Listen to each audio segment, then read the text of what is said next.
kami berkenan kepadamu, dan oleh apa yang Kau lihat dalam hidup kami, aliran urapan itu flowing, mengalir, jemaat dimanapun bisa diberkati, onsite online diberkati. Hadirlah dalam nama Tuhan Yesus Kristus kami sudah berdoa.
Your goodness is running after me. Your goodness is running after me.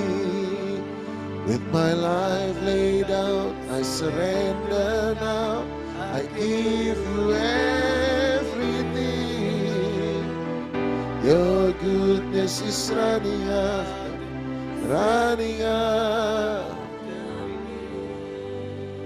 with my life laid out, I surrender now, give you everything. Your goodness is running after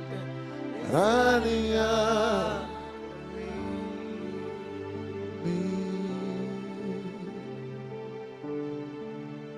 You're good, good, good. Thank you, thank you, thank you. Ooh.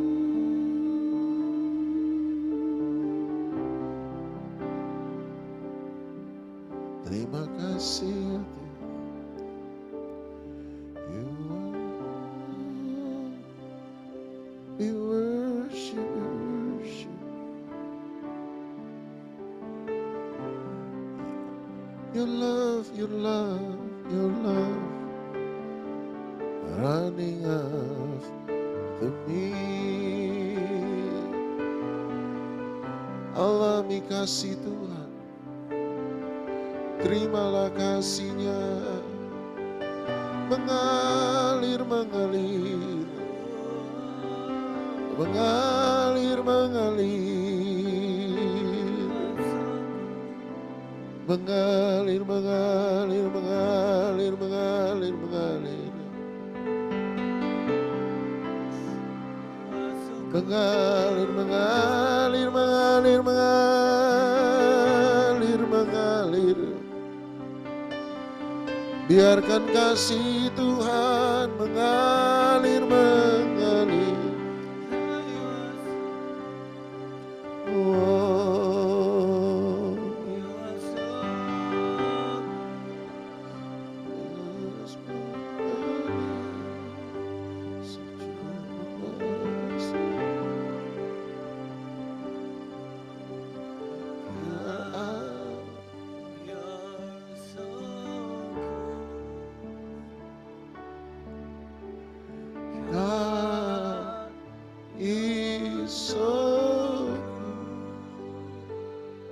Yes.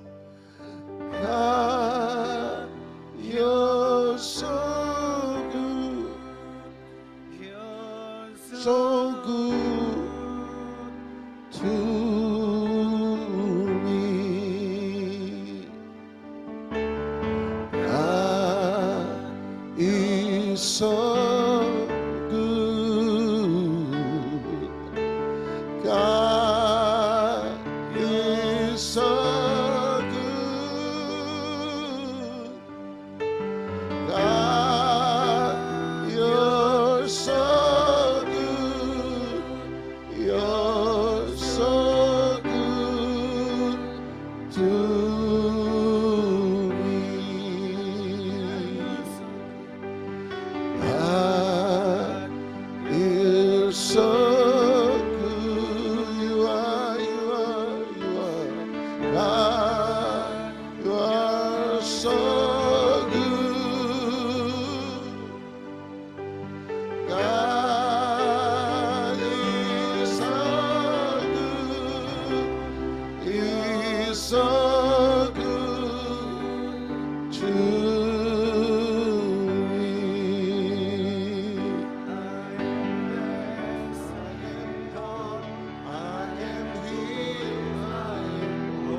you're so good.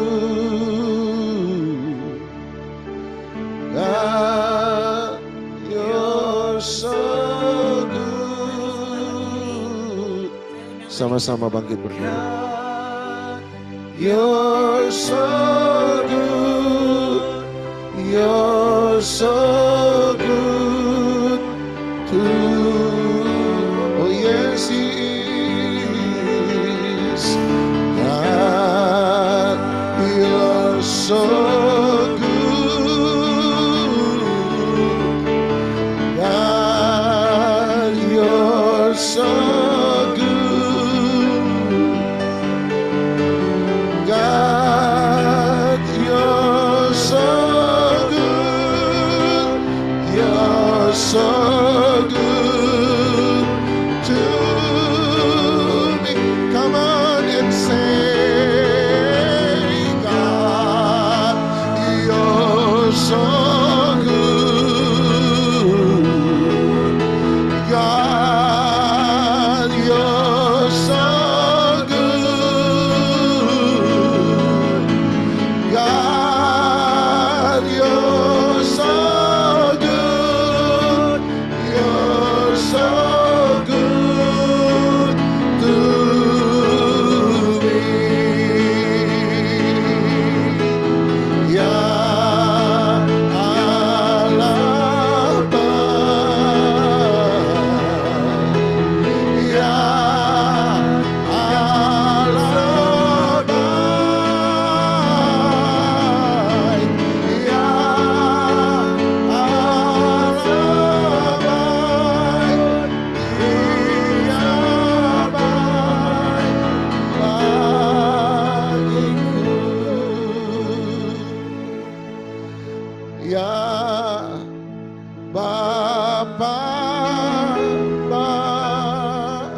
Allah Bapa, iya Allah Bapa, ya Allah Bapa, Allah Bapa bagiku. Oh, iya Tuhan Yesus baik. Ya Yesus baik. Ya Yesus baik. Yesus baik bagiku. Oh iya Yesus sampai selamanya. Ya Yesus baik. Ya Yesus baik. Yesus bagiku. Ya, ya. Terima kasih. Baik. Yesus baik. Terima kasih. Oh baik, oh baik. Terima kasih. Oh baik, oh baik. Oh Yesus engkau baik. Terima kasih, terima kasih. Thank you, thank you, thank you, Lord. Thank you, thank you, thank you. Terima kasih, terima kasih. Oh,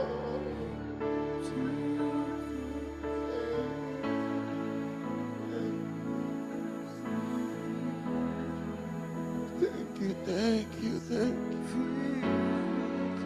I worship, I worship, I worship. Thank you, thank you.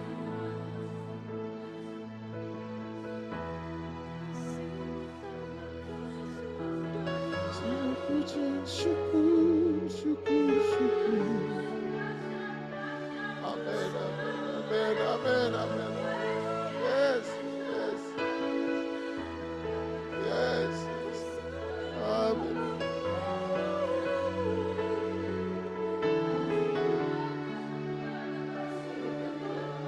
Amen, amen, amen, amen, amen, amen.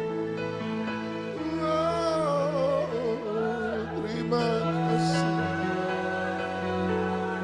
terima kasih, terima kasih. Haleluya.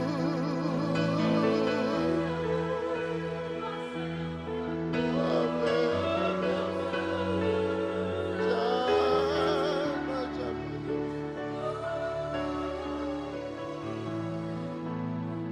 Terima kasih.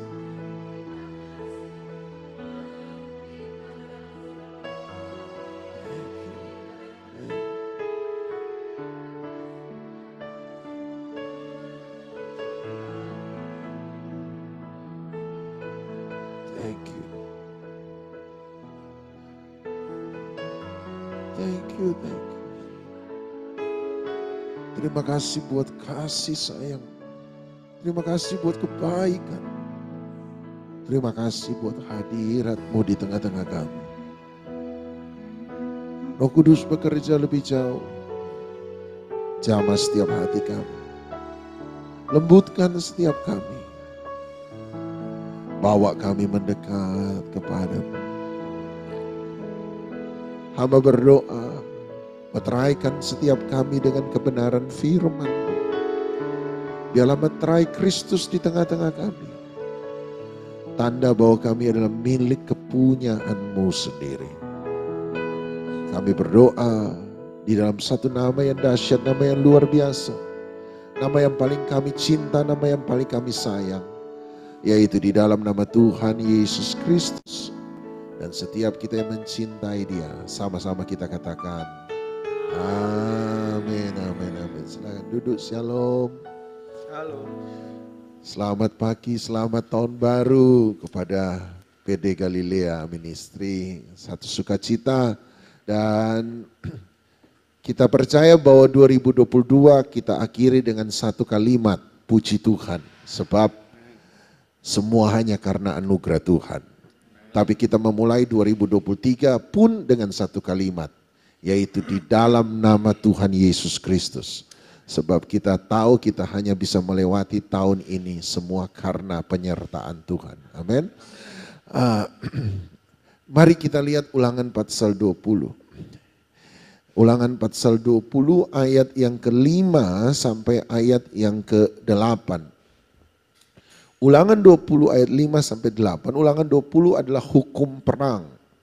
Dan ketika Tuhan bicara soal hukum perang, Dia bicara tentang apa yang harus mereka lakukan dan apa yang tidak boleh mereka lakukan di masa-masa peperangan. Menariknya ayat 5 sampai ayat 8, tiba-tiba Dia bicara tentang 4 jenis orang yang tidak perlu masuk ke dalam medan peperangan. Siapa 4 jenis orang itu Anda boleh lihat sendiri. Ayat 5 yang pertama, mereka yang sementara membangun rumah tetapi belum menyelesaikannya. Maka mereka tidak perlu maju ke dalam medan peperangan. Nomor 2 yaitu mereka yang sementara menyayangi kebun anggur, menanam kebun anggur dan belum mendapat hasilnya. Mereka belum makan hasil buah pertama dari kebun anggur, mereka juga boleh pulang dan tidak perlu maju dalam medan peperangan. Nomor 3 ayat yang ke-7 yaitu mereka yang bertunangan dengan seorang perempuan belum menikahinya. Oleh sebab itu mereka juga boleh pulang dan tidak perlu maju ke dalam medan pertempuran. Nomor 4 mereka yang takut dan tawar hati, lemah hati. Mereka pun disuruh pulang sehingga tidak perlu maju ke dalam medan peperangan. Ada 4 jenis orang yang dilarang masuk ke dalam medan peperangan. Nomor 1, mereka yang membangun rumah belum menyelesaikannya. Nomor 2, mereka yang punya kebun anggur belum mendapat hasilnya. Nomor 3, mereka yang bertunangan dan belum menikahi gadis tersebut. Nomor 4, mereka yang takut dan gentar hati atau lemah hati. Dari 4 jenis orang yang disuruh pulang dan tidak usah masuk ke dalam medan peperangan, yang paling masuk di akal adalah nomor 4 yang terakhir. Mereka yang takut dan tawar hati. Ayat 8 jelas, Anda lihat ayat 8, ada alasan yang ditaruh. Perhatikan kata supaya pada ayat 8. Ulangan 20 ayat 8. Dia berkata, kenapa yang takut tidak perlu masuk ke medan peperangan? Dia berkata supaya, ayat 8, hati saudara-saudaranya jangan tawar seperti hatinya. Sama-sama bilang ketakutan itu menular. Sama-sama bilang ketakutan itu menular. Ketakutan itu menular. Oleh sebab itu dia suruh pulang. Sebab kalau kamu takut, maka satu kali kamu akan menularkan ketakutanmu kepada orang lain.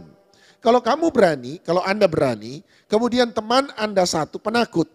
Kemudian tiap hari dia bicara soal ketakutannya. Besoknya Anda ketemu teman lain yang juga penakut. Dia juga bicara sepanjang hari ketakutannya. Besoknya lagi ketemu teman yang juga penakut. Dia juga bicara ketakutan. Lama-lama Anda yang berani jadi ikut-ikut takut. Sebab ketakutan akan selalu menular. Ketakutan akan selalu menular. Sebab ketika Anda takut, dia bilang pulang. Kenapa pulang? Sebab ketika kita takut, maka kita sudah kalah sebelum berperang. Ketakutan membuat kita kalah sebelum berperang. Ini hari ke-9 dari tahun yang baru. Masih ada 357 hari ke depan. 356 hari ke depan. Ini hari ke-9, ada 356 hari ke depan. Tapi kalau 9 hari ini kita isi dengan ketakutan, percayalah 356 hari ke depan Anda akan isi dengan kekalahan. Sebab orang takut sudah kalah sebelum berperang. Orang takut sudah kalah sebelum berperang. Sama-sama bilang, ketakutan membuat saya kalah sebelum berperang. Jadi percayalah, hari ini Anda takut, maka sepanjang tahun Anda akan isi dengan kekalahan. Oleh sebab itu Tuhan 3 kali dalam Yosua pasal 1. 3 kali Tuhan bilang sama Yosua, hanya satu hal. Sebelum kamu memulai penaklukan negeri Kanaan, ketika kamu mau memulai sesuatu yang baru, ini yang kamu perlu lakukan Yosua. Satu hal diulang 3 kali, berarti sangat penting. Apa yang Tuhan katakan? Dia berkata, jangan takut dan gentar hatimu. Dia berkata, jangan takut, jangan gentar hati. Percayalah, tetap semangat. Dan hari ini kita perlu melakukan hal yang sama. Taruh tangan di dada sambil bilang, jangan takut. Nah, sambil sama bilang semangat. Sama-sama bilang semangat. Bilang sama sebelah, semangat. Haleluya. Sebab kalau Anda takut dan gentar selama 9 hari ini, maka 356 hari ke depan Anda akan isi dengan kekalahan. Ketakutan membuat kita kalah sebelum berperang. Waktu Gideon mau maju berperang, Tuhan bilang panggil orang Israel. Dia meniupkan sangkakala dan 32.000 orang laki-laki Israel datang mengikuti Gideon maju ke medan pertempuran. 32.000. Tetapi waktu mereka mau pergi ke medan pertempuran, Tuhan bilang, Gideon, beri pengumuman, ini hukum perang. Dia katakan, siapa yang takut suruh pulang. Dan dia berkata, yang penakut pulang. Tiba-tiba dari 32.000 orang, 22.000 itu pulang. Tersisa 10.000. Berarti penakut di dunia ini selalu lebih banyak daripada pemberani. Penakut di dunia ini lebih banyak dari pemberani. Saya berdoa, di sini tidak ada penakut-penakut. Di sini adalah orang yang berani. Amin. Amin. Sebab ketika kita semangat, kita berani, kita percaya bahwa hari-hari ke depan kita akan penuh dengan kemenangan. Pertempuran ada, tetapi kemenangan menjadi bagian kita. Tantangan boleh ada, tetapi mujizat dan kemenangan menjadi bagian Anda dan saya. Itu sebabnya dia berkata, yang takut pulang. Sebab penakut tidak perlu maju ke dalam medan peperangan. Sebab orang yang takut sudah kalah sebelum berperang. Nah, sementara 3 yang lain itu sangat tidak masuk di akal. Apa hubungannya membangun rumah yang baru ayat 5 dan belum menyelesaikannya dengan maju ke medan pertempuran? Apa hubungannya? Nomor 2, apa hubungannya orang yang punya kebun anggur belum menikmati hasilnya? Apa hubungannya? Nomor 3, apa hubungannya orang yang bertunangan dengan seorang perempuan dan belum menikah? Apa hubungannya dengan peperangan? Kenapa mereka disuruh pulang? Kenapa Tuhan berkata mereka tidak perlu maju ke medan pertempuran, suruh mereka pulang? Nah, mari kita lihat alasannya. Kenapa 3 jenis orang ini disuruh pulang? Lihat ayat 5 sekali lagi. Ulangan 20 ayat 5. Mulai dari alasannya. Perhatikan kata supaya di sana. Lihat alasan. Nomor 1, mereka yang belum selesai membangun rumah pulang. Supaya, lihat ayat 5. Jangan dia mati dalam pertempuran dan orang lain yang menempatinya. Lihat ayat 6. Sekarang mereka yang punya kebun anggur belum mendapat hasilnya. Suruh mereka pulang. Kenapa? Lihat kata supaya. Supaya jangan ia mati dalam pertempuran dan orang lain yang mengecap hasilnya. Ayat 7. Sama, alasan yang sama. Lihat kata supaya. Kenapa yang bertunangan belum menikah disuruh pulang?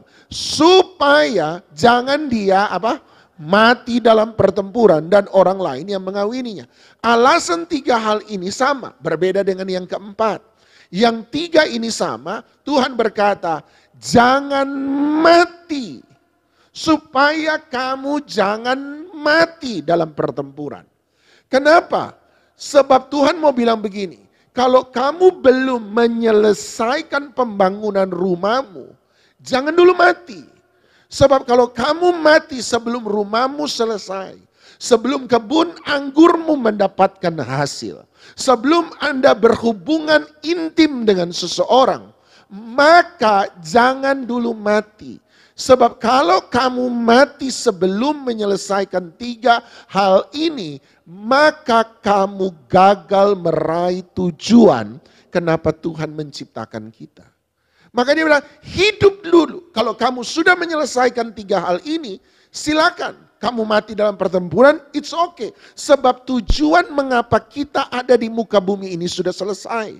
Tetapi kalau belum tiga hal ini selesai, jangan dulu mati. Sebab kalau kamu sampai mati sebelum waktunya, maka kamu gagal meraih tujuan Tuhan dalam hidup kita. Nah, kalau begitu, apa artinya membangun rumah menyelesaikannya? Apa artinya memiliki kebun anggur dan mendapatkan hasilnya? Apa artinya membangun sebuah hubungan dengan seseorang? Mari kita mulai dengan nomor satu, membangun rumah. Apa makna membangun rumah dalam Alkitab? Oh, gampang sekali. Terutama dalam perjanjian baru, Anda akan menemukan berkali-kali perjanjian baru bicara tentang hidup manusia seumpama rumah. 1 Korintus 6 ayat yang ke-19. 1 Korintus 6 ayat 19. Coba Anda renungkan 1 Korintus 6 ayat 19. Firman Tuhan berkata apa? Atau tidak tahukah kamu bahwa tubuhmu adalah bait Roh Kudus yang diam di dalam kamu. Roh Kudus yang kamu peroleh dari Allah dan bahwa kamu bukan milik kamu sendiri. 1 Korintus 3 ayat 16, 1 Korintus 6 ayat 19, 2 Korintus 6 ayat 16, semuanya sama. Dia berkata bahwa hidupmu adalah bait Roh Kudus. Apa arti kata bait?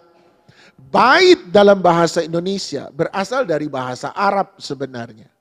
Tetapi bahasa Arab modern banyak menyerap dari bahasa Yahudi kuno, bahasa Ibrani kuno. Dan ternyata kata bait dalam bahasa Indonesia adalah kata yang sama dalam bahasa Arab, bait. Dan yang lebih menariknya lagi, bait dalam bahasa Arab adalah kata yang sama dalam bahasa Ibrani kuno tentang rumah. Ulangan 20 ayat 5 yang kita baca tadi, kalau kamu membangun rumah, kata rumah di sana bahasa aslinya Ibraninya adalah bait. Kamu membangun rumah, jadi rumah bicara soal hidup kita. Kalau hidupmu belum selesai dibangun, itu yang dia mau bilang. Dengan kata lain, kalau kamu belum jadi dewasa, sama-sama bilang dewasa. Dewasa dalam berpikir, dewasa dalam bersikap, dewasa dalam berkata, dewasa dalam bertindak, dewasa dalam iman, dewasa dalam percaya, dewasa dalam pengenalan akan Allah. Jangan dulu mati. Sebab kalau Anda mati sebelum dewasa, maka Anda gagal meraih tujuan Tuhan dalam hidup kita. Kita dipanggil untuk menjadi dewasa. Menjadi tua, kata iklan rokok, itu pasti. Tetapi menjadi dewasa itu adalah apa? Ternyata pintar. Pilihan.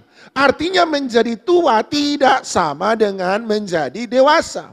Ada orang sudah kumis tua, tapi kelakuannya seperti anak-anak. Dia tidak pernah dewasa.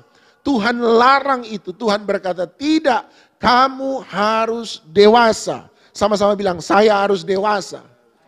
Mari 2023 kita jadi lebih dewasa. Lebih baik dalam berpikir, lebih baik dalam bertindak, lebih baik dalam bersikap, lebih baik dalam melakukan sesuatu, lebih baik dalam percaya. Masih ingat Tuhan Yesus berkata, sempurnalah kamu sama seperti Bapamu di sorga adalah sempurna. Apa arti kata sempurna di situ? Anda akan selalu berkata, tapi manusia tidak ada yang sempurna. Ya toh? Anda berkata, makanya ada lagu, ya kita plesetkan sedikit, pendeta juga manusia gitu ya. Sebab manusia nggak ada yang sempurna, Pak.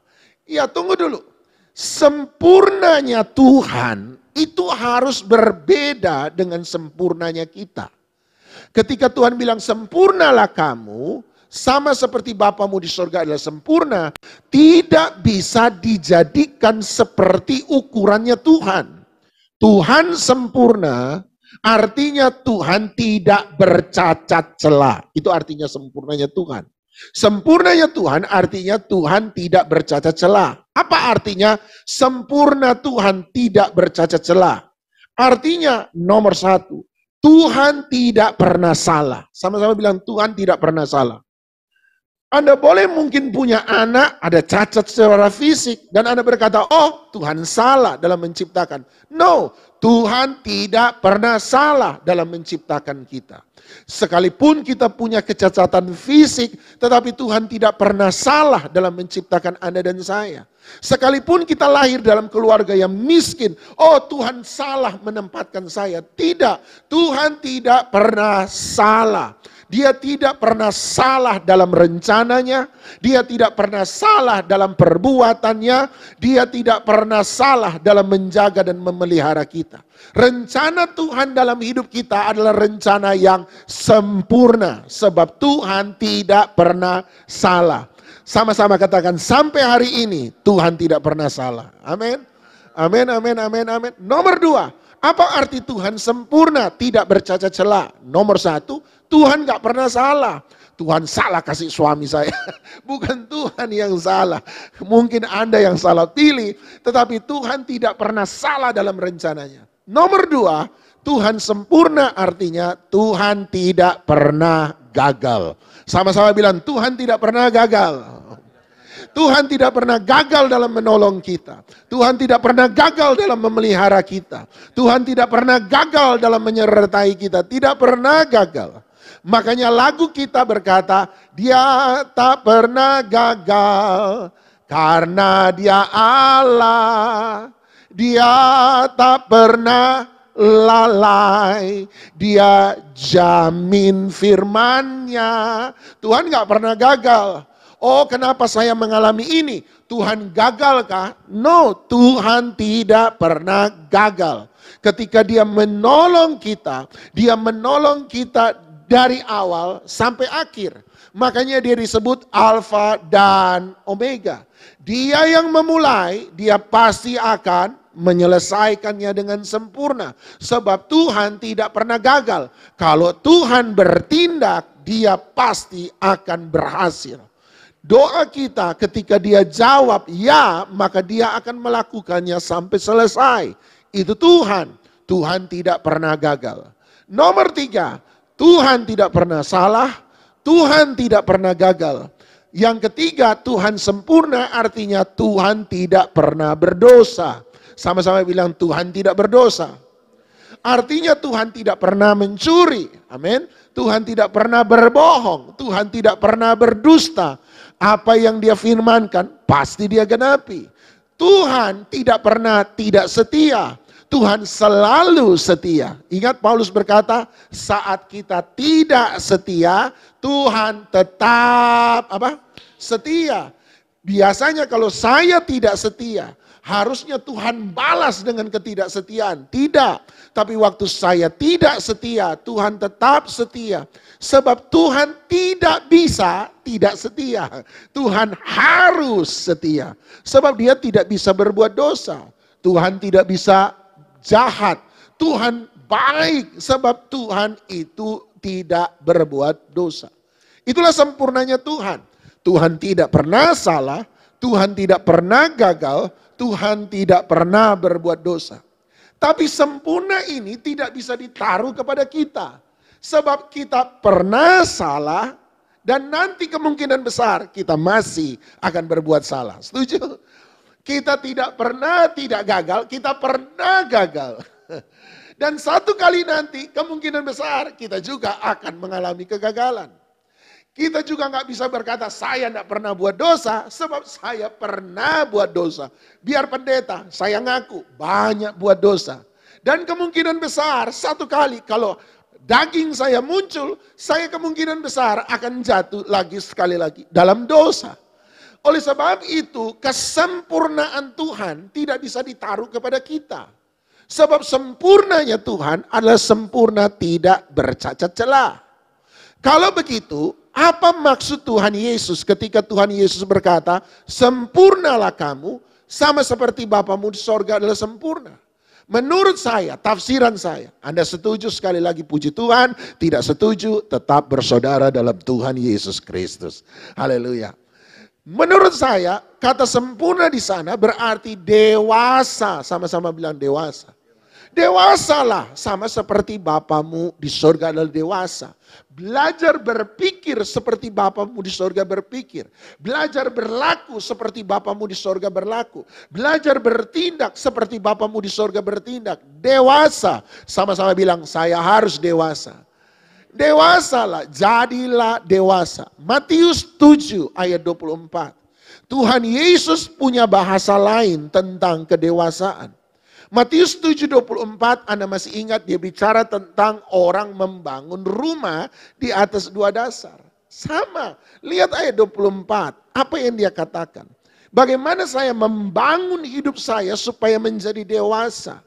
Lihat ayat 24, setiap orang yang mendengar perkataanku dan melakukannya. Dia sama dengan orang yang... bahasa Tuhan Yesus yang lalu, dewasa. Tapi bahasa Tuhan Yesus yang sekarang, bijaksana.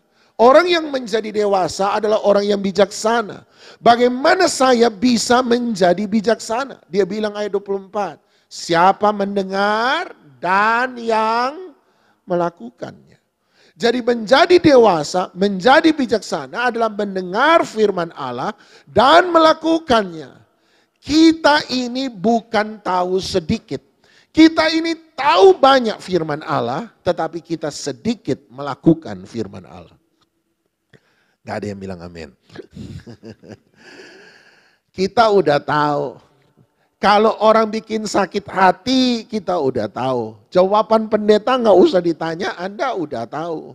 Tanya Tante Maria, harus ngapa ya? Saya dikecewakan orang loh, saya disakiti orang, harus buat apa? Kita tahu jawabannya, ampuni. Tapi persoalannya kan kita tetap tidak mau mengampuni kan? Bukan karena kita tidak tahu, tetapi karena kita tidak pernah mau melakukan.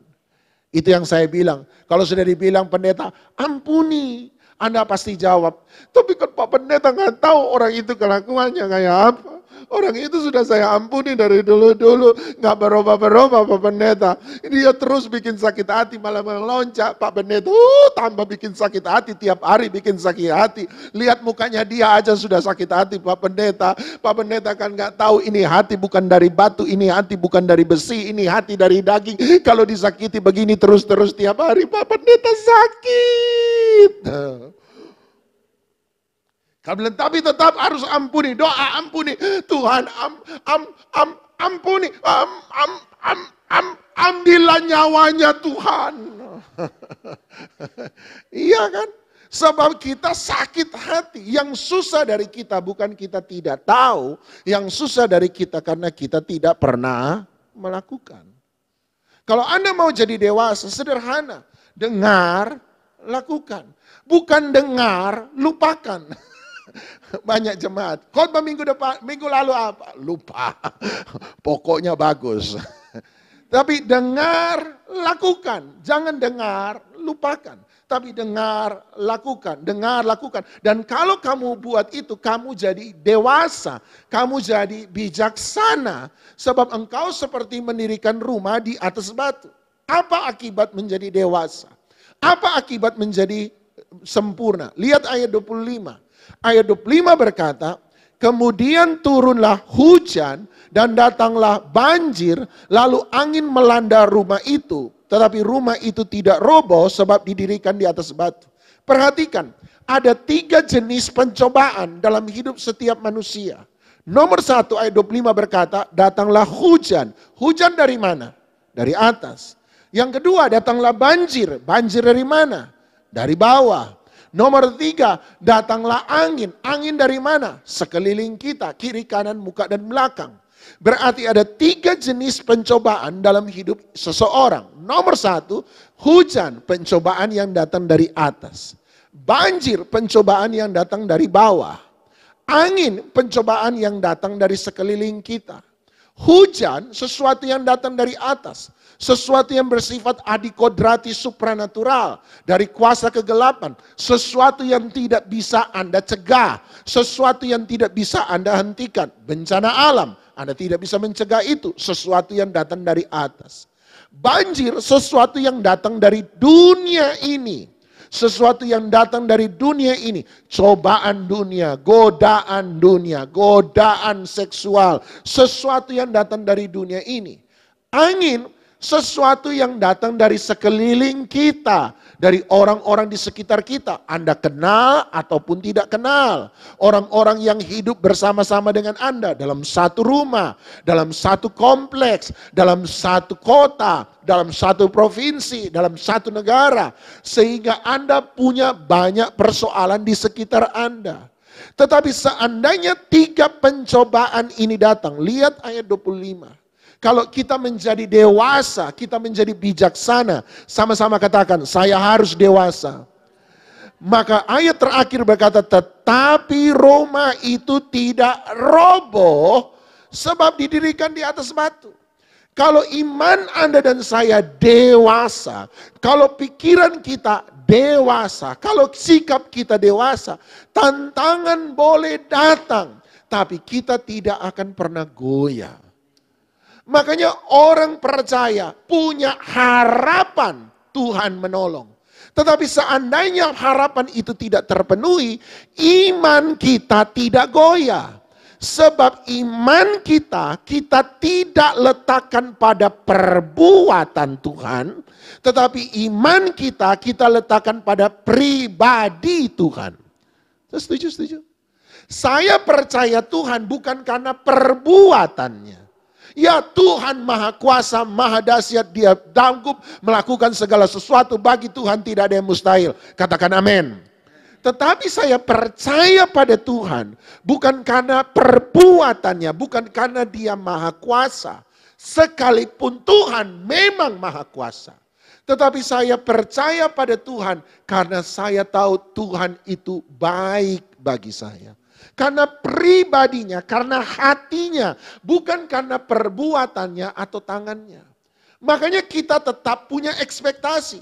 Punya Tuhan yang baik, maha kuasa, dia pasti akan menolong. Punya Tuhan baik, maha kuasa, dia pasti akan menyertai. Dia baik, dia maha kuasa, dia pasti akan menyelamatkan. Tetapi seandainya apa yang saya harapkan tidak sesuai dengan kenyataan, iman saya tidak akan pernah goyah. Kenapa? Sebab iman saya iman yang dewasa. Sama-sama bilang dewasa. Iman yang dewasa. Sebab saya melewati itu semua.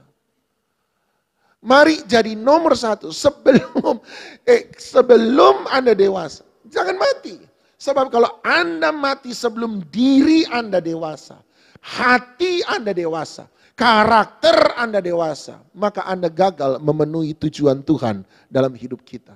Nomor 2, kebun anggur.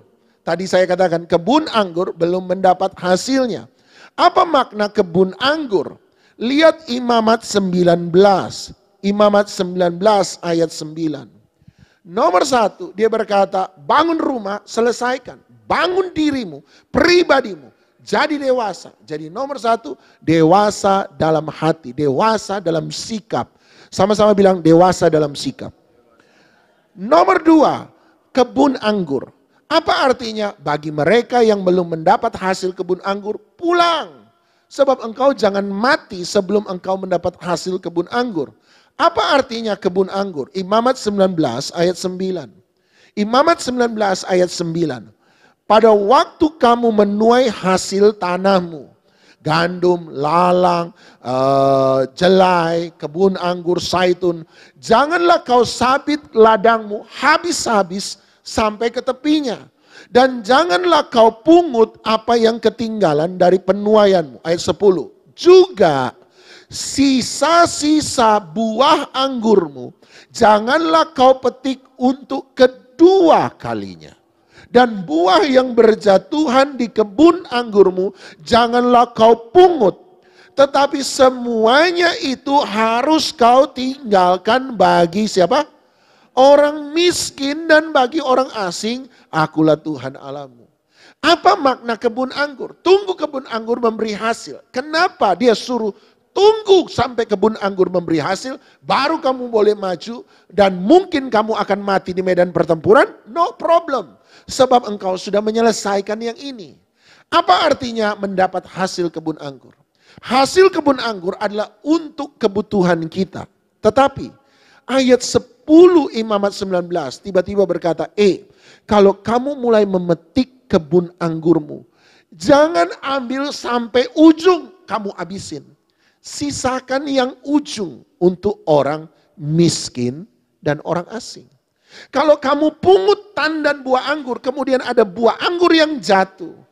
Jangan pungut itu buah anggur yang jatuh. Biarkan. Untuk apa? Orang miskin dan orang asing. Kalau kamu kelewatan, ada 1-2 tandan kelewatan tidak kamu petik, jangan kembali untuk kali kedua. Biarkan itu. Biarkan untuk siapa? Orang asing dan orang miskin. Artinya kedewasaan kedua yang harus kita miliki adalah dewasa dalam kemurahan hati. Dewasa dalam murah hati. Kalau kamu sudah hidup dapat untung cukup, jangan kamu ambil semua untuk dirimu sendiri. Bagikan itu juga kepada orang yang membutuhkan. Orang miskin. Waktu kita lahir, bayi kan gak ada lahir. Bayi tiba-tiba ketawa. Hehehe, bayi ajaib. Bayi kalau lahir, nangis kan. Tapi semua orang di sekelilingnya apa? Ketawa. Aduh lucunya. Itu bayi. Tetapi hiduplah sedemikian rupa. Supaya ketika kamu mati, semua orang di sekelilingmu menangis, hanya kamulah yang tertawa. Bagus sekali. Dia berkata, waktu kita lahir, saya menangis, semua orang di sekitar saya tertawa.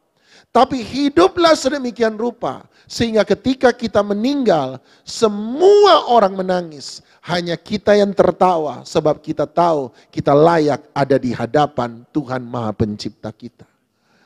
Hiduplah sedemikian rupa sehingga orang menangis. Jangan waktu Anda menangis, semua orang berkata, yes. Yang cerewet udah mati. Wah, cilaka. Mertua-mertua bertobat. Enggak, di sini mertua-mertua baik-baik semua. Enggak ada yang bilang amin. Hiduplah sedemikian rupa, berguna bagi orang lain. Yang ketiga dan yang terakhir. Kalau pendeta bilang yang terakhir, semua dalam hati berkata, haleluya. Yang ketiga, dewasa dalam hubungan. Seorang yang bertunangan dengan seorang perempuan, belum menikahinya, pulang. Supaya dia bisa menikahi perempuan itu. Artinya nomor 1, dewasa dalam bersikap. Nomor 2, dewasa dalam kemurahan hati. Nomor 3, dewasa dalam sebuah hubungan. Hidup adalah hubungan. Ketika Anda ada dalam hidup, mau tidak mau, Anda akan selalu ada dalam hubungan. Tetapi hubungan yang baik, ini saya curiga. Ini curiganya saya. Kenapa Tuhan lebih dulu Alkitab bicara soal dewasa dalam bersikap? Sama-sama bilang dewasa dalam bersikap. Kenapa Alkitab bicara lebih dahulu dewasa dalam murah hati? Sama-sama bilang dewasa dalam murah hati. Baru setelah itu ketiga, dia bicara tentang hubungan, dewasa dalam hubungan. Saya curiga, jangan-jangan hubungan yang baik hanya bisa terjadi ketika kita lebih dulu dewasa dalam bersikap dan dewasa dalam murah hati. Kenapa hubungan ditaruh yang terakhir? Hubungan adalah sesuatu yang penting, tapi kenapa justru ditaruh terakhir? Jangan-jangan supaya Anda dan saya bisa punya hubungan yang baik, ketika kita memasuki sebuah hubungan, lebih dulu jadilah orang yang dewasa dalam bersikap dan dewasa dalam murah hati. Baru kamu bisa memiliki hubungan yang baik. Ada banyak orang muda, saya ingatkan adik-adik rohani saya, jangan berani menikah kalau kelakuanmu masih anak kecil. Setuju ibu-ibu? Sebab ada banyak orang menikah, tersinggung sedikit, nggak disiapin makanan, telat mungkin 5 menit langsung tersinggung. Udah, kalau kelakuan begini, lebih baik makan di luar terus.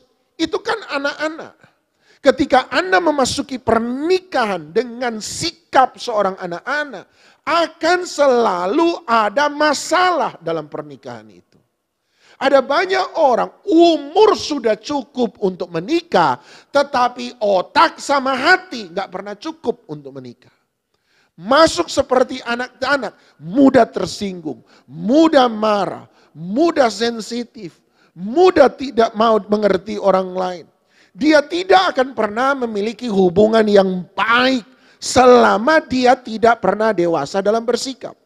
Nomor 2, Anda tidak bisa memasuki sebuah hubungan yang baik kalau Anda tidak dewasa dalam murah hati.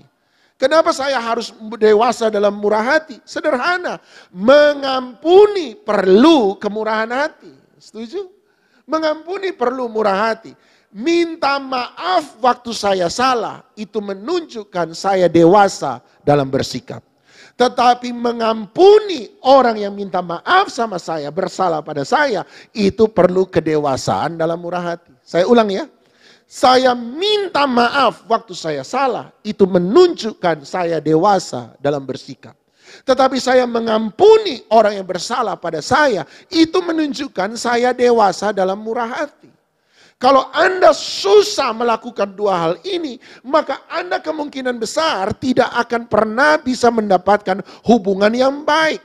Hubunganmu akan selalu penuh dengan persoalan. Sebab kamu tidak dewasa secara bersikap, kamu tidak dewasa dalam murah hati. Dewasa dalam murah hati. Kesabaran butuh kedewasaan dalam murah hati. Anda pasti bilang, ada orang datang pada saya, kapan ya Pak Doni ini pernah marah? Saya ketawa-ketawa. Di depan saya nggak pernah marah. Mau tahu di mana saya marah? Di rumah. Sebab sejak saya punya anak, saya sadar saya tidak sabar. Pengakuan depan umum. Sampai saya merasa saya sabar. Sampai saya punya anak, saya nggak sabar. Wah, dan saya baru belajar. Kenapa? Kalau hubungan saya dengan Anda, hubungan jauh, Anda tidak akan pernah melihat itu di dalam saya. Sampai kapan saya memasuki hubungan yang intim? Ketika saya memasuki hubungan yang intim dengan istri saya, memasuki hubungan yang intim dengan mertua saya, memasuki hubungan yang intim dengan anak-anak saya, baru Anda lihat Pak Doni tetap bisa marah.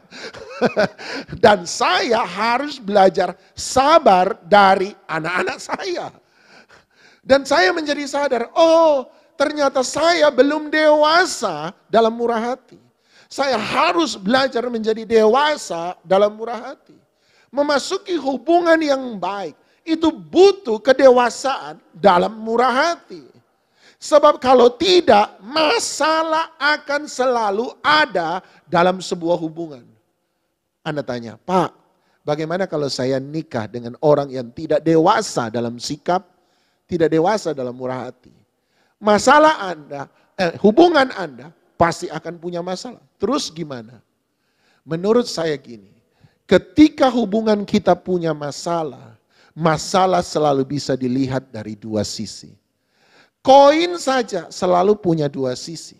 Sisi muka, sisi belakang. Demikian pula masalah. Masalah selalu 2 sisi. Anda bisa melihat masalah yang muncul dalam sebuah hubungan sebagai alasan untuk Anda berpisah. Atau Anda melihat masalah dalam sebuah hubungan sebagai alasan untuk masing-masing belajar mengerti pasangannya menjadi lebih baik daripada sebelumnya. Sekali lagi, masalah seperti koin, 2 sisi. Masalah dalam sebuah hubungan bisa menjadikan alasan bagi kita untuk bercerai, berpisah. Boh, sakarepmu, saya sudah gak mau tahu. Atau masalah dalam sebuah hubungan dapat kita lihat sebagai kesempatan untuk masing-masing belajar membentuk dirinya menjadi dewasa. Dewasa dalam sikap, dewasa dalam murah hati, dan dewasa dalam hubungan. Makanya Alkitab berkata besi menajamkan besi. Sebab kalau kamu tidak dewasa, hubungan akan selalu ada masalah. Tetapi masalah dalam hubungan kalau muncul, pandanglah sebagai kesempatan untuk mendewasakan kita. Anda pilih yang mana? Anda mau jadi bitter atau Anda mau jadi better? Anda mau jadi pahit atau Anda mau jadi lebih baik? Anda mau jadi sebagai orang yang kalah, pecundang, atau Anda mau muncul sebagai seorang pemenang? Anda yang pilih. Proses, sama-sama bilang proses. Dimaksudkan Tuhan bukan untuk membuat kita jauh dari Tuhan. Tetapi proses Tuhan dimaksudkan Tuhan supaya kita bisa mendekat kepada Tuhan. Tuhan memproses kita bukan supaya kita lari dari Tuhan. Tuhan memproses kita supaya kita bisa lari kepada Tuhan. Orang-orang yang tumbuh dewasa dalam rohani adalah orang-orang yang pernah melewati proses yang sulit. Pasti. Selama Anda tidak pernah mengalami persoalan yang sulit, masalah yang sulit, bukankah Anda dan saya tidak pernah belajar mengenal Tuhan lebih dalam? Sampai satu kali, apapun yang terjadi, kita tidak lagi masalah. Sebab hati kita sudah melekat pada Tuhan, dewasa dengan Tuhan. Kita tidak punya masalah. Kenapa? Sebab kita sudah percaya Tuhan, sudah dewasa. Mau ada masalah, tidak ada masalah, hati kita melekat. Tetapi selama belum itu terjadi, selalu akan ada masalah dengan Tuhan. Selalu. Sebab hubungan ketika dimasuki dengan ketidakdewasaan, selalu ada hubungan. Tapi saya mau ajar Anda. Jadilah seperti anjing. Saya tidak bilang Anda anjing, tapi saya bilang jadilah seperti anjing. Anjing kalau dekat dengan tuannya, waktu dipukul, lari kan? Tapi setelah itu ada istilah orang Inggris, puppy's eyes. Dia akan anjing setelah dipukul, lari. Kemudian dia akan lihat tuannya dengan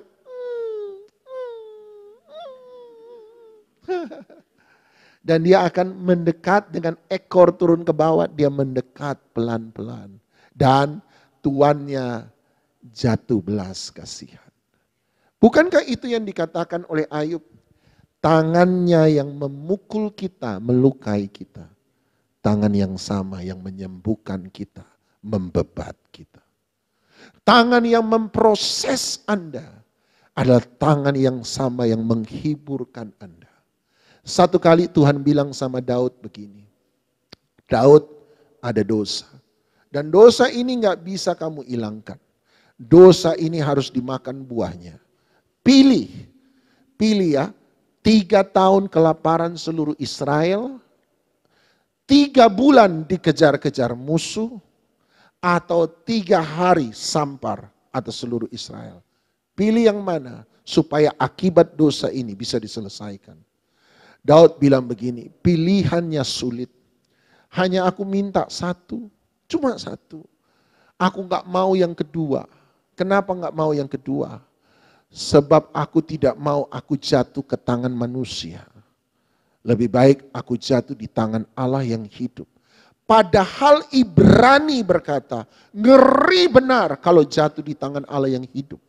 Tapi Daud berkata, daripada jatuh di tangan manusia, lebih baik aku jatuh di tangan Tuhan. Kenapa? Dengar alasan Daud. Sebab paling tidak di tangan Tuhan ada belas kasihan dan kasih sayang. Tuhan bilang, baik, 3 hari sampar. 3 hari sampar. Belum sampai 3 hari. Korban yang jatuh begitu banyak. Anda tahu siapa yang teriak pertama? Tuhan. Tuhan bilang pada malaikatnya, stop. Stop. Terlalu besar. Itu yang Daud katakan. Tangannya yang menghukum. Tapi tangan yang sama adalah tangan yang penuh belas kasihan dan kasih sayang. Tuhan bilang stop sampai di situ. Tuhan gak mau lihat lagi. Dan Daud hari itu datang. Itu seperti anjing. Mohon belas kasihan Tuhan. Makanya pemazmur berkata, seperti hewan aku di dekat Tuhan. Dia datang. Sebab dia tahu satu, Tuhan masih punya belas kasihan dan kasih sayang. 2023 punya tantangan apapun juga. Pandang Tuhan. Minta belas kasihan Tuhan. Minta Tuhan yang perhatikan kita. Bangun dewasa dalam hubungan dengan Dia. Lihatlah proses, bukan cara Tuhan mengusir kita, bukan. Waktu anjing itu dipukul, dia menjauh, dia bisa bilang, Tuhan jauh dari saya kok. Bukan Tuhan jauh bukan karena Tuhan menjauh, Tuhan jauh karena ada yang lari dari Dia. Tuhan jahat kok, Tuhan gak baik kok. Sebab hubungan kita dengan Tuhan belum dewasa. Kita salah mengerti Tuhan. Daud ngerti ini. Itu sebabnya dia bilang, au. Tapi setelah itu dia balik. Dia lihat Tuhannya. Dengan pertobatan ekor turun ke bawah, saya bayangkan. Dengan mata yang penuh belas kasihan dia mendekat. Sebab dia tahu satu hal. Tuhan itu berbelas kasihan dan penuh kasih sayang. Itu dia berkata, lebih baik jatuh ke tangan Tuhan yang hidup daripada tangan manusia. Sebab di tangan Tuhan ada belas kasihan. Tangan yang memukul adalah tangan yang membelai. Tangan yang melukai adalah tangan yang mengobati, membebat. Hari ini pandang Tuhan terus. Dewasa. Anda mungkin salah mengerti Tuhan jauh. Anda salah mengerti, Anda pikir Tuhan jahat. Tapi Tuhan tidak pernah jauh. Tuhan tidak pernah jahat. Datang pada Dia sekali lagi. Amin. Dewasa. Dewasa dalam sikap. Dewasa dalam murah hati. Dewasa dalam hubungan. Terutama hubungan dengan Tuhan. Mari kita datang pada Dia. Ingat, Tuhan itu setia. Tuhan itu setia.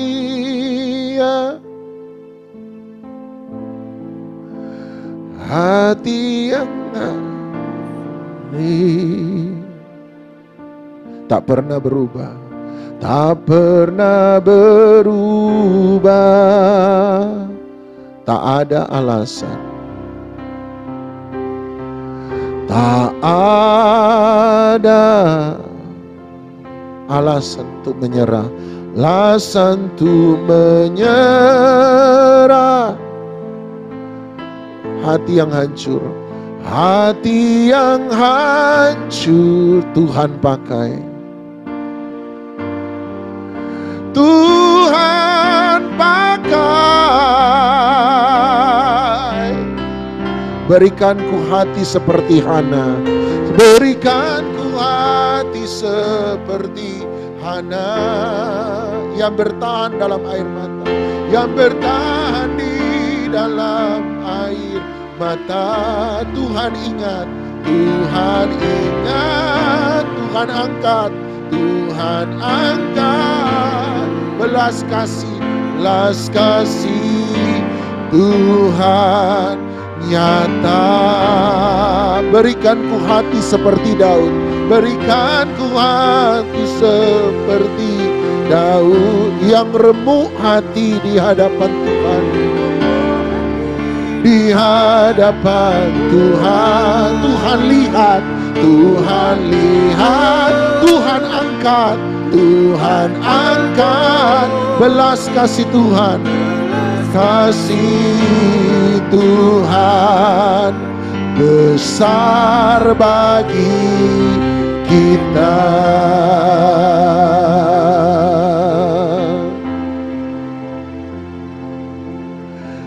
Ingat, Tuhan itu setia. Tuhan itu setia. hanya belas kasih Tuhan. Belas kasih Tuhan tak pernah berubah, tak pernah berubah. Tak ada alasan untuk menyerah, tak ada alasan untuk menyerah. Hati yang hancur Tuhan pakai, hati yang hancur Tuhan pakai. Berikanku hati seperti Hana, berikanku hati seperti Hana, yang bertahan dalam air mata, yang bertahan di dalam air mata. Tuhan ingat, Tuhan angkat belas kasih Tuhan nyata. Berikan Tuhan seperti Daud yang berembuk hati di hadapan Tuhan. Tuhan angkat belas kasih Tuhan besar bagi kita.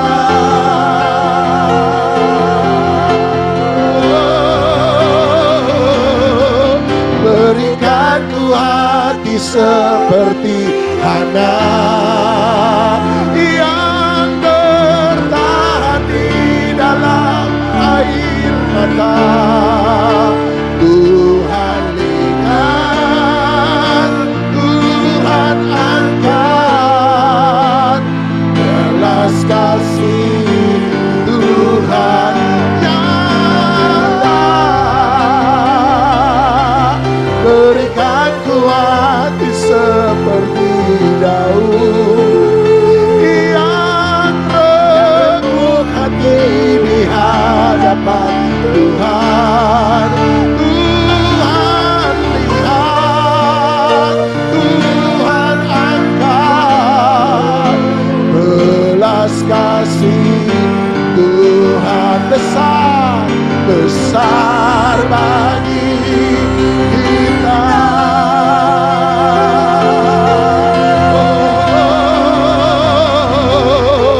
Berikanku hati seperti Hana yang bertahan di dalam air mata. Tuhan ingat, Tuhan angkat belas kasih Tuhan nyata. Berikanku hati seperti Daud yang remuk hati di hadapan Tuhan. Tuhan lihat, Tuhan angkat belas kasih Tuhan besar bagi kita. Tuhan lihat, Tuhan angkat belas kasih Tuhan besar bagi.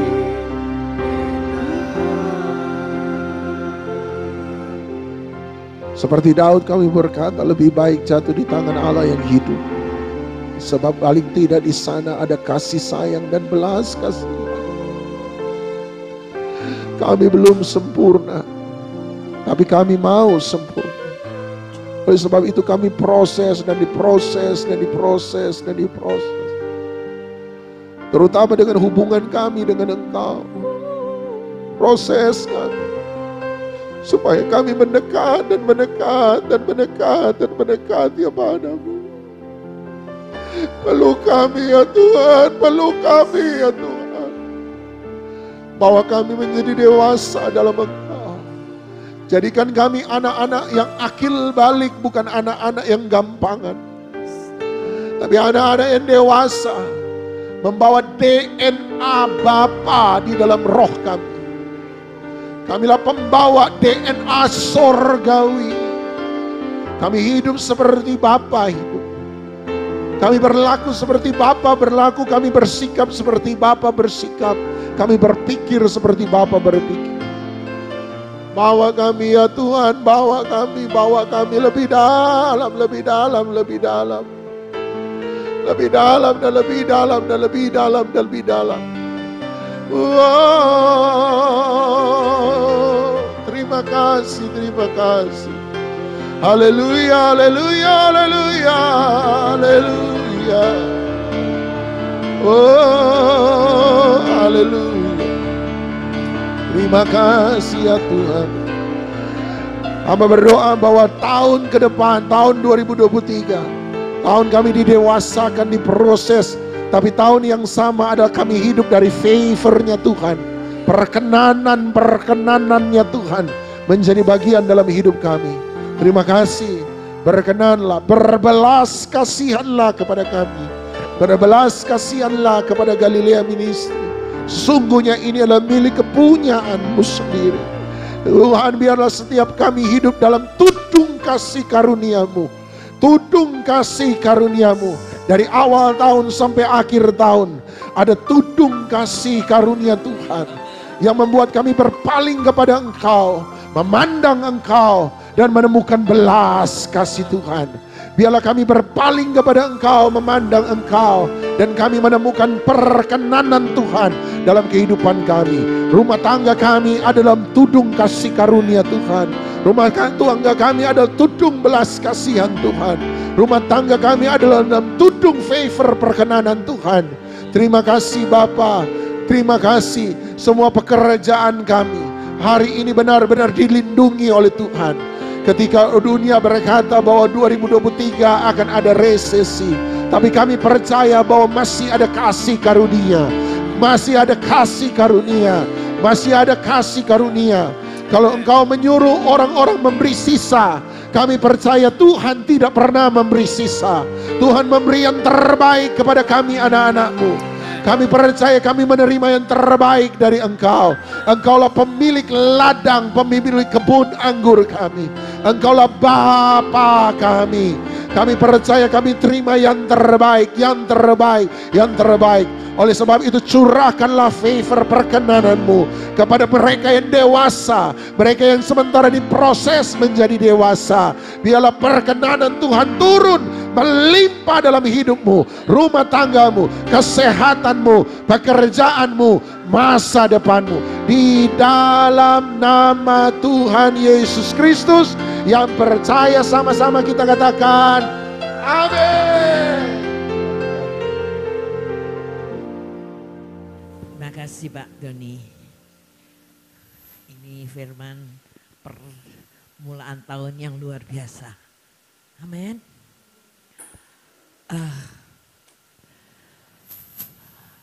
Ini adalah permulaan tahun. Kalau bahasa Mandarin, ini yang ziqi zai yi chen. Sepanjang tahun ini ditentukan oleh permulaan hari, permulaan bulan. Saya ucap syukur kalau hari ini yang datang ini sungguh-sungguh mengerti, mengutamakan Tuhan. Sungguh-sungguh mengerti, mau menyenangkan hati Tuhan. Mengenal hatinya, mengerti apa yang dia mau. Sepanjang tahun ini nanti, sekalipun dunia bergoncang-ganjing, tapi kita tetap di dalam favornya Tuhan. Tuhan akan membedakan. Ada perbedaan yang Tuhan akan nyatakan. Anaknya dengan gandum atau ilalang. Amin. Cintai Tuhan lebih, cintai Tuhan lebih. Kenali Dia lebih. Amin. Resapi firman Tuhan. Saya ingat tahun yang akhir tahun Pak Doni cerita tentang sumur kan. Itu firman yang benar-benar sangat memberkati. Hari ini permulaan tahun Tuhan lagi menceritakan tentang bagaimana bisa mendapatkan firman Tuhan. Bagaimana kita bisa menang di dalam peperangan di dalam tahun 2023 ini. Amin. Haleluya. Lukas tolong doa.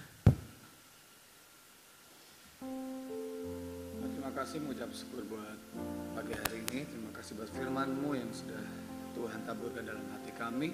Yang memberkati hamba-Mu, Pastor Doni Tatimu yang sudah menyampaikan isi hati-Mu. Buat semakin hari biar kami semakin dewasa bertumbuh di dalam Engkau. Mengenal Engkau dalam pribadi kami Tuhan. Sebentar kalau kami memberi persembahan, kami memberikan dengan segenap hati kami. Dengan kerelaan kami karena kami mengasihi Engkau Tuhan. Kami memberi dengan sukacita di dalam nama Tuhan Yesus. Haleluya. Amin.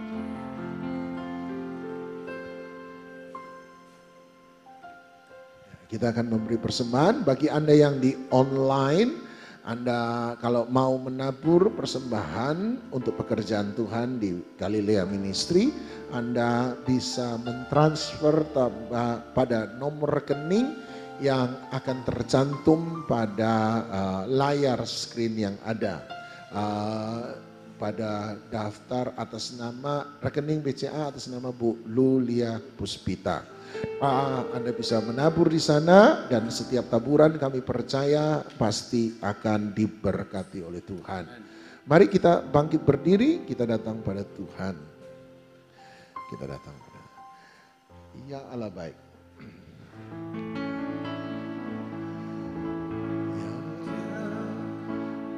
Ya Allah baik. Ya Allah baik, ya Allah baik, Dia baik bagiku. God is so good, God you're so good, God you're so good, God you're so good, He's so good to me. God, God you're so good, God you're so good, yes you are, God you're so good. I'm gonna say again, God you're so good, you're so good to me. God you're so good, God you're so good, hallelujah. God you're so good, you're so good.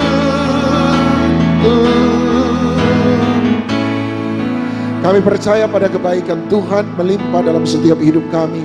Dan tahun ini adalah tahun yang diciptakan oleh Tuhan.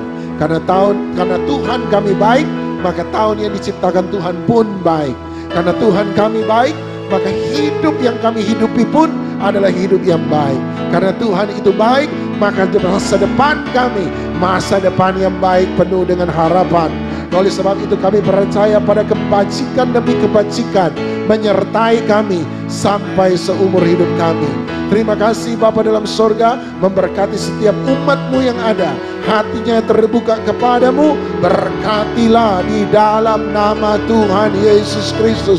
Biarlah kasih sayang dan anugerah Tuhan tercurah atas kehidupan kami. Angkat dua tangan Anda, terimalah segala berkat daripada Allah Bapa, kasih karunia dan syafaat daripada Tuhan kita Yesus Kristus, persekutuan, penghiburan, kekuatan, sukacita, damai sejahtera, kemenangan, hikmat, wahyu, urapan daripada Roh Kudus menyertai setiap kita, memberkati hidupmu, kesehatanmu, keluargamu, rumah tanggamu, masa depanmu, pekerjaanmu, pelayananmu, mulai daripada pagi hari ini sampai selama-lamanya. Di dalam nama Tuhan Yesus Kristus, yang percaya dilawan diberkati Tuhan, sama-sama kita katakan amin. Selamat pagi, Tuhan memberkati.